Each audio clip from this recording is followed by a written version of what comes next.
La matemática aplicada a la computación. Imaginemos el mundo actual sin computadora. Es imposible conseguirlo como lo es ahora mismo. Esto es gracias a que la tecnología informática permea todos los aspectos de nuestra vida. Pero ¿qué es lo que permite a estas máquinas aparentemente inanimadas realizar tareas tan complejas? La respuesta a esto se encuentra en un campo fascinante que fusiona dos disciplinas aparentemente distantes: las matemáticas y la computación. La matemática, con su rigor de abstracción, proporciona los cimientos sólidos que construyen el mundo digital. La computación, por su parte, ofrece las herramientas para materializar esas ideas abstractas y transformar en soluciones tangibles, aplicaciones prácticas. Estas son la inteligencia artificial, desde los asistentes virtuales hasta los vehículos autónomos. La IA se basa en algoritmos matemáticos complejos para aprender los datos y tomar decisiones inteligentes. Ciencia de datos. Las empresas utilizan técnicas de análisis de datos para descubrir patrones ocultos, optimizando procesos y mejorando la toma de decisiones. La visualización de datos. La geometría y análisis estadístico permiten crear visualizaciones informativas y atractivas que facilitan la computación de datos complejos. La simulación y modelación. Las ecuaciones diferenciales y cálculos numéricos se utilizan para simular sistemas físicos y biológicos, lo que permite diseñar nuevos productos y procesos. Seguridad informática. La criptografía, basada en teoría de números y álgebra, garantiza la seguridad de la información en un mundo cada vez más conectado. Ahora veamos un ejemplo práctico. ¿Cómo hacer que un personaje de un videojuego saltaría de una plataforma a otra? Una solución que se puede hacer empleando la física básica. Primero se programaría la gravedad. La fuerza de gravedad atrae al personaje hacia abajo, acelerando su caída. Para esto se usa una ecuación matemática simple para modelar esta fuerza. Y luego el salto. Al presionar un botón de salto, se aplica una fuerza hacia arriba del personaje, contrarrestando la gravedad por un tiempo limitado. La altura y distancia del salto se calculan utilizando las ecuaciones de movimiento.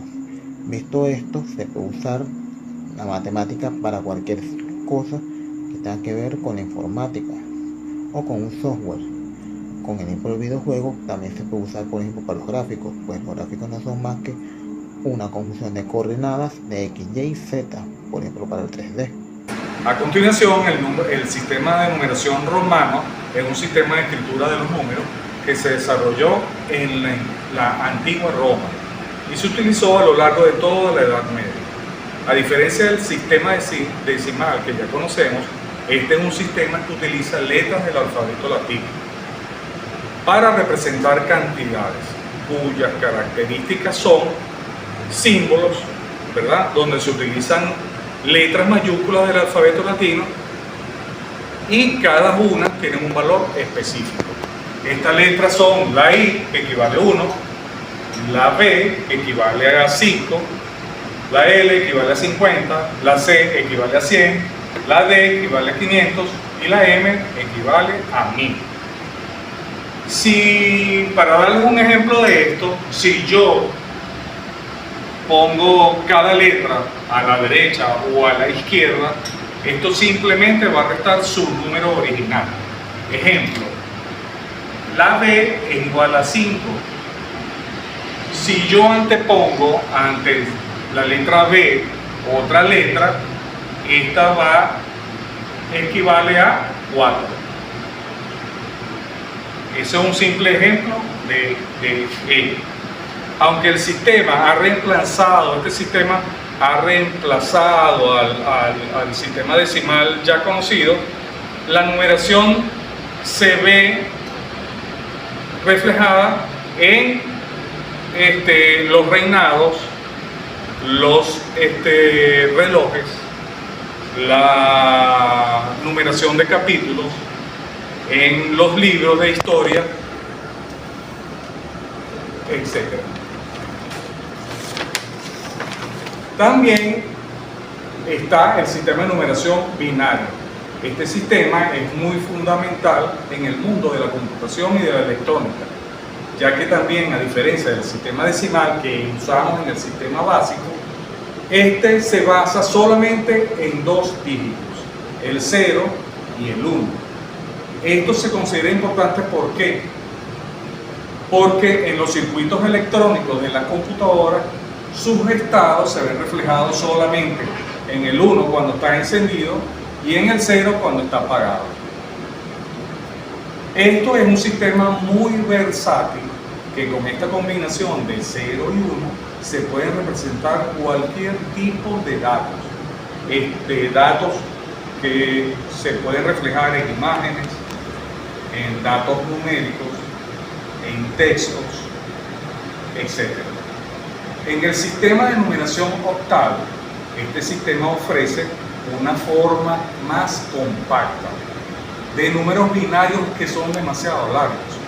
Esto lo va compactando en bits de 3 en 3 y es una herramienta sumamente útil, sobre todo en la informática, para compactar números y manipular datos recientes que lo puede compactar y presentarlos de una manera más rápida. Luego viene el sistema de numeración hexadecimal. Este sistema utiliza apenas 16 símbolos diferentes, por eso es que se le llama hexadecimal, y emplea dígitos del 0 al 9 y letras desde la A hasta la F. Esto también forma parte de los números binarios y es la parte o es la forma más compacta de utilizar y almacenar información. Y esta a su vez se utiliza para trabajar a nivel de informática, utilizando o emprendiendo los hardware y los software dentro del mundo de la informática. Gracias. Continuando con el tema, yo voy a convertir un número decimal a binario. Es muy sencillo, hasta cómo realizar divisiones sucesivas entre 2 y escribir los residuos obtenidos en cada división en orden inverso al que ha sido obtenido. Anotar el resto de la división que sea 0 y 1, ¿verdad? Como el primer dígito del número binario. Un ejemplo muy sencillo es 5 entre 2, ¿verdad? 2 por 2, 4, el 5, 1. ¿Cuál es el residuo? 1. Otro ejemplo muy sencillo es 2 entre 2. 2 por 2, 1 por 2, 2, al 2, 0. ¿Cuál es el residuo? 0. Ahora les voy a hablar sobre cómo convertir un decimal a octal. Se divide el número decimal por 8. Anota el cociente y el residuo. Un ejemplo, el 12 entre 8, ¿verdad? 1 por 8 y al 12, 4. ¿Cuál es el cociente? 1 y el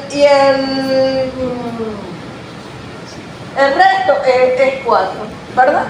Entonces, voy a hacer otro ejemplo muy sencillo.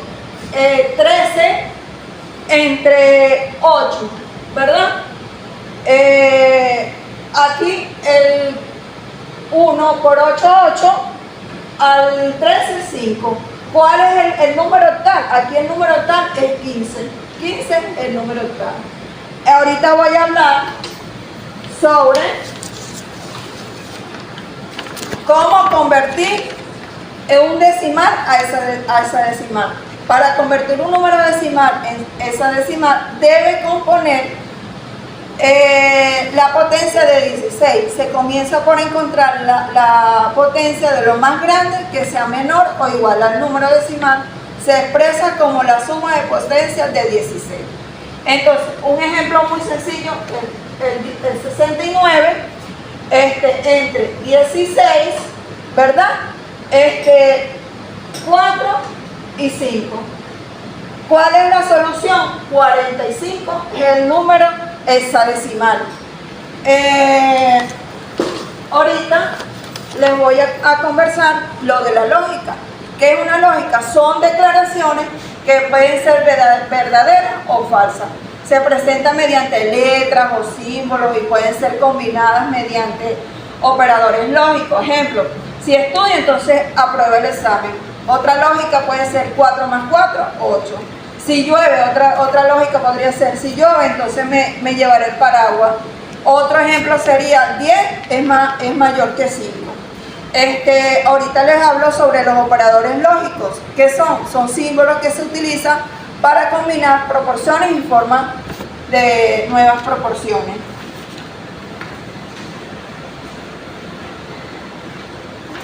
Los más comunes son la negación. ¿Cuál es la negación? Este simbolito que está así, ¿verdad? La conjunción es un simbolito que es así.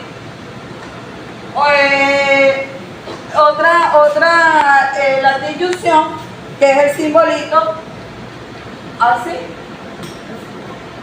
Y la implicación es como una flechita. Y la bicondicional es la flechita que es doble, así. La negación representa una proporción y la conjunción representa la operación lógica, que es la I, ¿verdad? Entre dos proporciones. Disyunción representa la operación lógica, que es esta, la O, ¿verdad? Entre dos proporciones. Y la implicación representa la relación lógica de implicación entre dos proporciones. Y la bicondicionalidad representa la relación lógica de doble implicación entre dos proporciones. Muchas gracias. Buenas, le voy a hablar sobre la tabla de la verdad.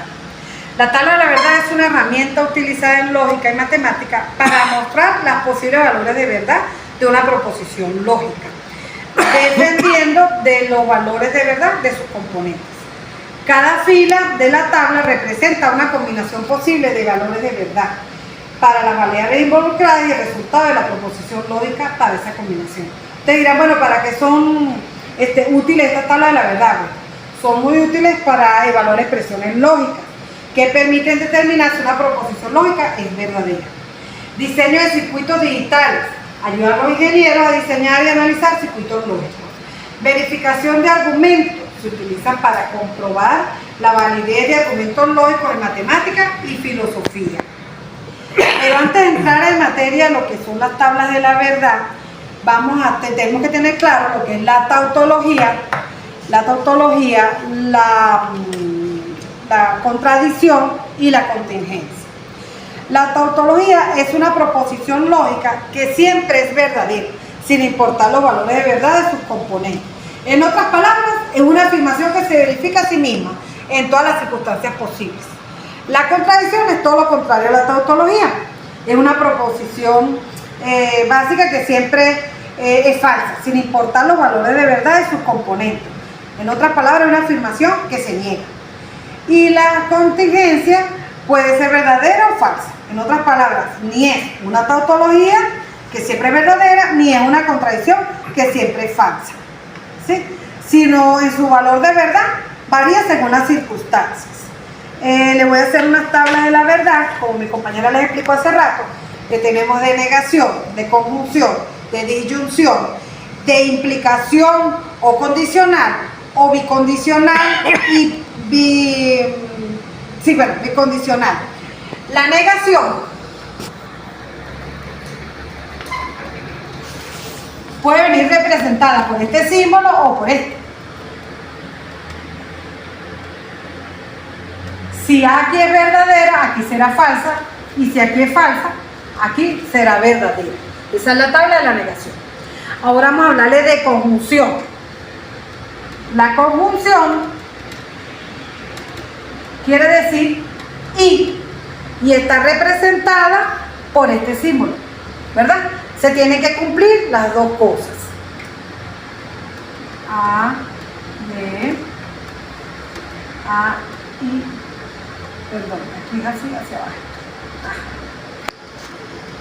Entonces tenemos verdadera, falsa, falsa, verdadera, falsa, falsa. Se tienen que cumplir las dos. Verdadera y verdadera es verdadera. Verdadera y falsa es falsa. Falsa y verdadera es falsa. Y falsa es falsa. Las dos tienen que cumplirse. Las dos tienen que ser verdaderas. Tenemos también lo que es la disyunción, que significa o,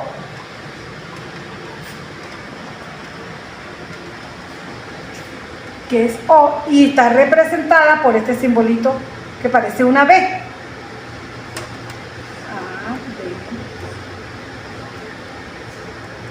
Perdón. Verdadero, verdadero, falso, falso, verdadero, falso, verdadero, falso. ¿Qué es lo que yo decía? Que se tenía que o una cosa o la otra, ¿verdad? Entonces tengo verdadera, verdadera, es verdadera. Verdadera y falsa es verdadera. Falsa y verdadera es verdadera, y falso y falso, pues lógicamente falso, porque se cumple una cosa o la otra. En cambio aquí tiene que cumplirse las dos, porque es y, esta es o, una cosa o la otra. También tenemos la implicación o condicional, que está representada por este símbolo, que es la condicional. Entonces, esto significa entonces.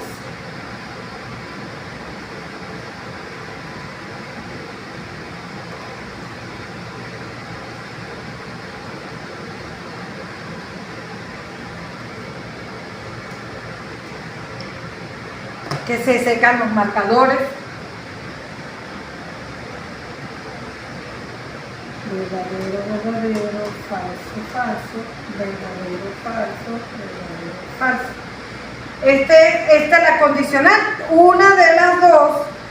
La segunda es falsa, o sea, como decir, si la primera proposición es verdadera y la segunda es falsa. Los demás todos son verdaderos. Bueno, y le repito, si la primera proposición es verdadera y la segunda es falsa, que sería esta. El resto sería todo verdadero. ¿Sí?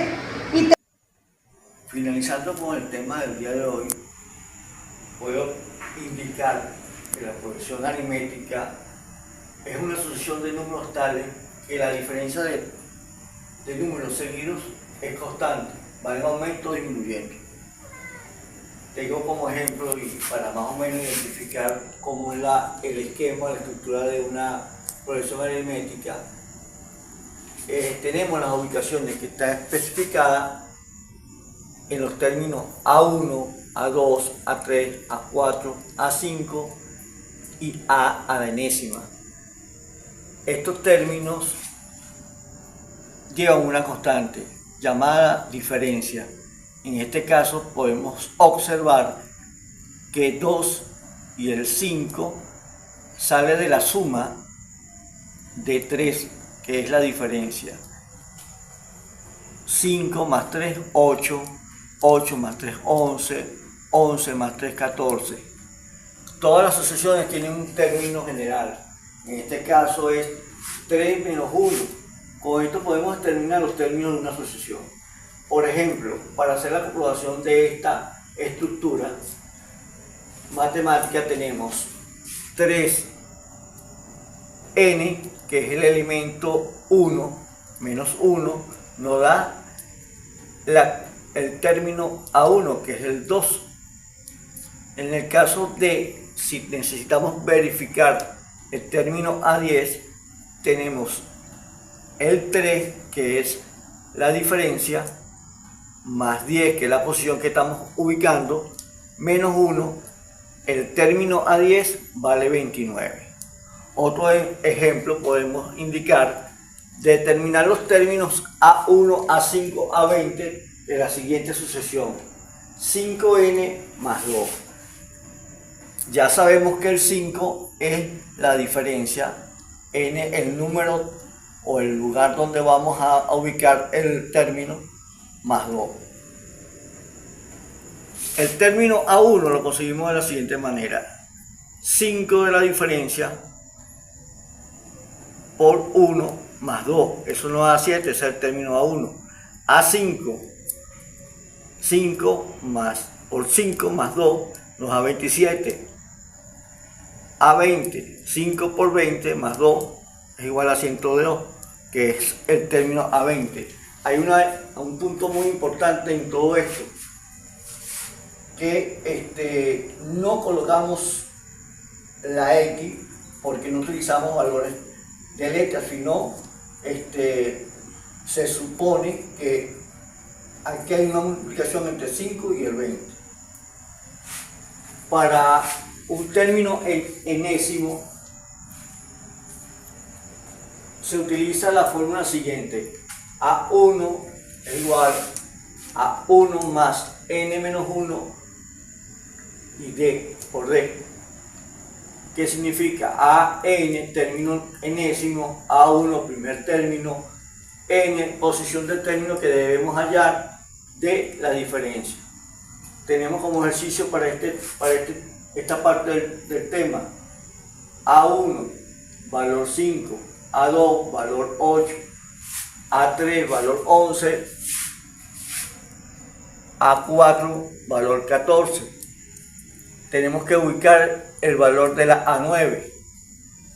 Aquí vemos que la diferencia es más 3. ¿Por qué? Porque 5 más 3 es 8, 8 más 3 11, 11 más 3 14. Si ubicamos el término A9, utilizamos la fórmula general y colocamos A1.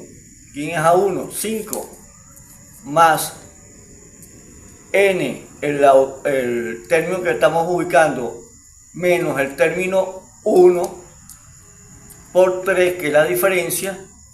Toda esta operación nos da el valor de A9, que es 29. Ahora hablamos de la progresión geométrica. Es una sucesión de números que se obtiene multiplicando el término anterior. A diferencia de la progresión aritmética, esta se multiplica, es sucesiva su constante y se le llama razón. Tenemos como ejemplo el 3, 6, 12, 24 y 48, que está multiplicado por 2.